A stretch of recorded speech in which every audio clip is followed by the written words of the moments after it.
The battlefield was a graveyard of broken ships and scorched earth, smoke hanging heavy in the ruined sky. Elias Ward, once a Marine, now a weary soldier left behind in cleanup, walked through the wreckage with footsteps that echoed against silence. The war had ended, but its scars stretched across planets, hollowing them out. Ash crumbled beneath his boots as he searched for survivors, though he knew most were gone. Death had been merciless here. His orders were simple: catalog remains, secure weapons, mark sites for reclamation. But war never cared for orders. It left ghosts, and sometimes it left something unexpected. He heard it then, soft, strangled, fragile. A cry so faint he almost thought it was wind through twisted metal. Instinct carried him forward, past craters and shattered stone, until he found a collapsed shelter. Inside, amidst dust and blood, a small figure trembled. Thin arms, luminescent veins glowing faintly beneath skin like porcelain, eyes wide pools of liquid silver that reflected fear and pain. She was alien, unmistakably so, yet no soldier, no weapon. Just a child, barely clinging to life. Protocol surged in his mind. Report her existence. Turn her over to the shattered remnants of her people's government. But there was no government left. No structure, no family, no one to claim her. She was alone, just as the battlefield was empty of all but ruins. For a long moment he stood frozen, rifle slung at his side, wrestling with what the rules demanded and what his heart whispered.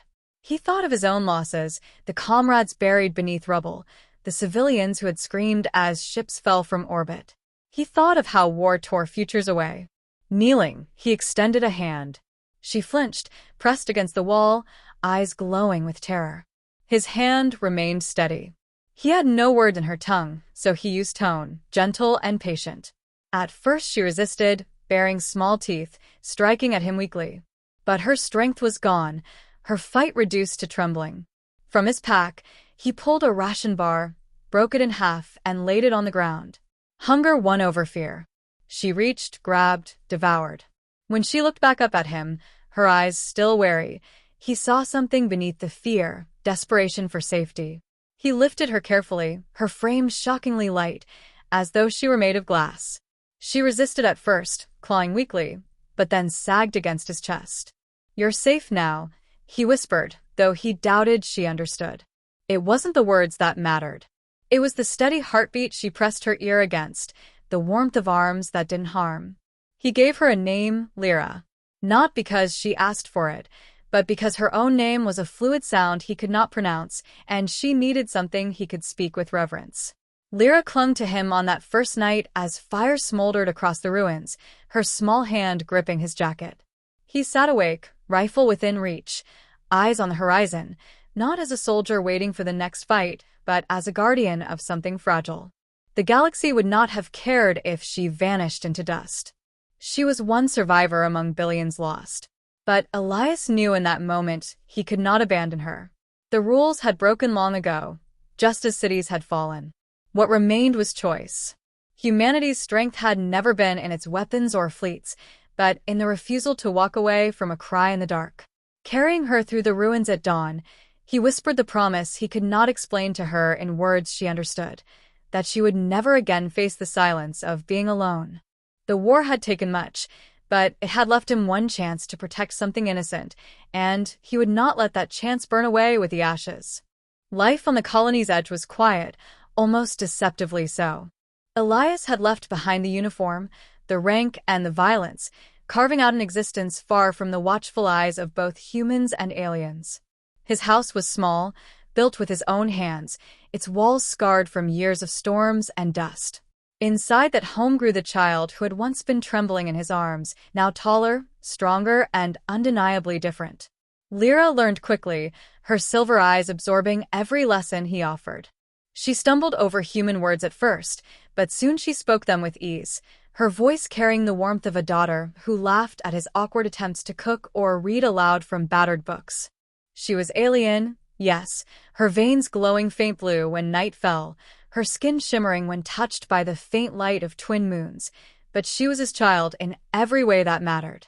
Elias taught her to fish the rivers, to fix machinery with grease-stained hands, to defend herself if shadows grew too close. He hid her from curious eyes, shaving down the edges of her differences with clothing, silence, and distance. Neighbors questioned, sometimes too openly, but Elias had long perfected half-truths. A lost niece. A girl rescued from raids. People believed what they wanted to believe, and most wanted peace more than answers. The bond between them grew with years. When she scraped her knees, he bound them. When fear struck her at night, she found his hand.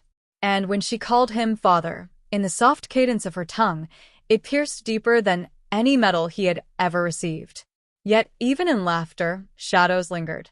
Lyra would sometimes fall silent, staring at stars with eyes too ancient for a child. She would ask questions Elias could not answer, about the homeworld she had never seen, the language that slipped from her in dreams, the faces of a people erased by war. He told her the truth gently. Her people were gone, their future uncertain. She would listen, then press her forehead to his arm and whisper she still had him. But safety was fragile. Elias knew it with every day that passed. Patrols of the alien empire, those who had not perished but still prowled the stars, were rumored to search for survivors. Whispers carried across trading stations, rumors of a lost heir, a bloodline too valuable to be forgotten. He kept his ears sharp, listening for hints that someone might be looking, but the galaxy was wide, and it lulled him into the belief that they might remain unnoticed. Until the night the signal came. It was faint, hidden beneath static, barely audible to human ears. Elias would have dismissed it as interference, but Lyra froze as the sound pulsed through the comms. Her body glowed faintly, her chest vibrating with a resonance she had never produced before.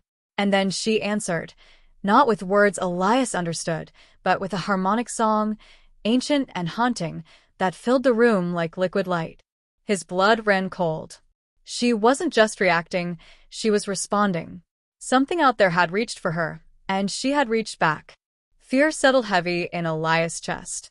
He had raised her to live, to laugh, to belong in a world that might never accept her, but now the galaxy was reaching through the dark to reclaim what it had lost. He watched her stand, her silver eyes glowing brighter than he had ever seen, her voice carrying a melody that belonged to a people no longer here. And in that moment, he realized their fragile sanctuary was ending. He had kept her safe in the shadow of obscurity, but shadows could not last forever. Something powerful had found her, and it would not stop. Elias sat in silence long after her voice faded, hands clenched tight, knowing the choice he made years ago had bound them both to a destiny far larger than the quiet life he had fought to protect. Lyra was no longer just his daughter. She was a signal, a beacon, a reminder to the galaxy that her bloodline still lived. And if they came for her, they would not find her alone. The day the sky darkened, Elias knew their time of hiding was over. The colony shook as a colossal ship descended, its shadow stretching across plains and rooftops, a vessel not built for trade or war alone but for presence. Its hull gleamed with living alloys that shifted like scales, symbols carved in radiant light across its frame. The colony froze, every inhabitant watching as silence swallowed the air. Elias reached for his weapon out of habit, though he knew it would mean nothing against such power. Beside him, Lyra's eyes widened, not in fear but in recognition, her body glowing as though answering the vessel's call. She moved before he could stop her, running toward the center of the colony where the ship's light bathed the ground. He shouted, but his voice barely reached her over the growing hum. A ramp extended, smooth and seamless, and from it descended a figure who seemed carved from myth. Queen Seraphine, matriarch of a people thought destroyed, emerged draped in living armor that shimmered with starlight, her crown woven from bioluminescent strands that pulsed in rhythm with her body. Her presence bent the air, commanding awe and dread in equal measure.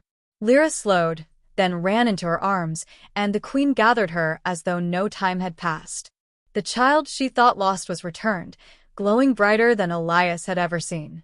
The colony watched in silence, breath caught between fear of annihilation and awe of reunion. Elias stood apart, feeling both relief and hollowness.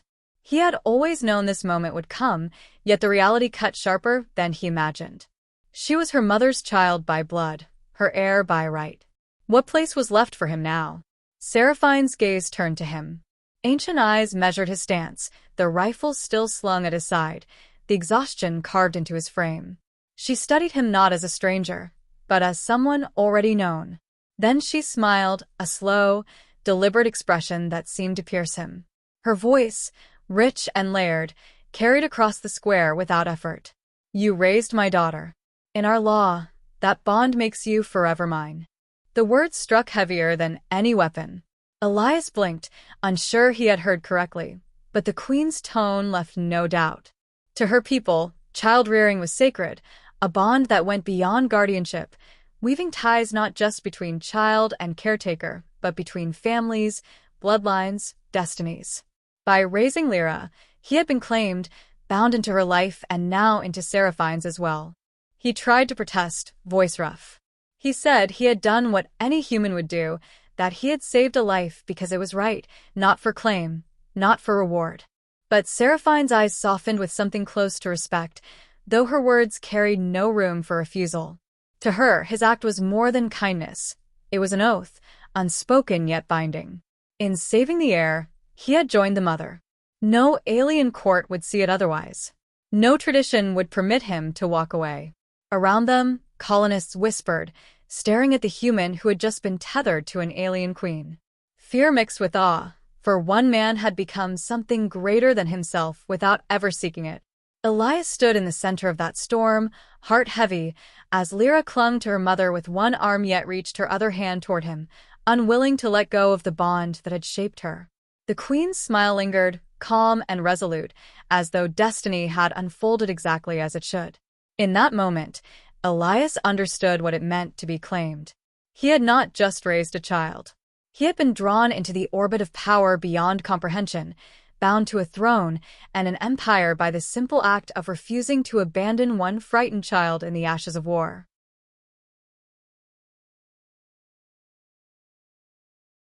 The colony exhaled in uneasy relief as the Queen's flagship pulled Elias into its orbit, a human now tethered to alien destiny. Inside the ship, corridors pulsed with light like living veins, the air rich with scents unknown to him. Soldiers and attendants bowed to Seraphine, yet their eyes lingered on him with suspicion and curiosity, as though struggling to reconcile how mortal man had been bound to their sovereign. Elias walked with shoulders squared, refusing to show fear, though the weight pressed on him with every step. He was no longer anonymous. By raising Lyra, he had stepped into a place he never wanted, the heart of alien politics. Enemies would see him as a weakness, a target, a way to wound their queen. Allies would view him as an anomaly, something that unsettled the balance of traditions. But none of them could undo what had been written the moment Seraphine smiled and claimed him. In private chambers, Elias confronted her, demanding to know why she bound him to chains he had never chosen. Her gaze, steady and unshaken, told him she did not see it as chains.